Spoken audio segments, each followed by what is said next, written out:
ॲस्ट्रोनॉमर्स पण तर व्हेकेशन घेतात. म्हणूनच मी आले आहे साऊथ कोरियामध्ये.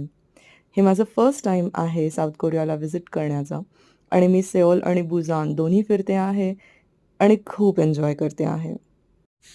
खरं सांगू तर मला माहीत नव्हतं साऊथ कोरियापासून काय एक्स्पेक्ट करायचं. आपण के-पॉप, के-ड्रामा, कोरियन फूडबद्दल तर ऐकलं आहे इंडियामध्ये पण, युरोपमध्ये सुद्धा. पण ह्यांचं कल्चर कसं आहे, ह्यांची शहरं कशी आहेत, ह्यांचे लोकं कसे आहेत ॲक्चुअलमध्ये, हे मला काही जास्त माहीत नव्हतं आणि मी यासाठी खूप एक्सायटेड होते. इथे येऊन मी तर अमेज झाले आहे. सगळ्या शहरांमध्ये एक छान बॅलन्स आहे. कल्चरचं आणि मॉडर्नायझेशनचं, नवीन-नवीन आर्किटेक्चरचं आणि जुन्या बिल्डिंग्सचं. त्याच्यामुळे एक त्या बॅलन्समध्ये कॉन्स्टंटली आपण आहोत. आपण कल्चरबद्दल रिमाइंडेड आहोत while utilising the benefits of technology. खूप मस्त आहे.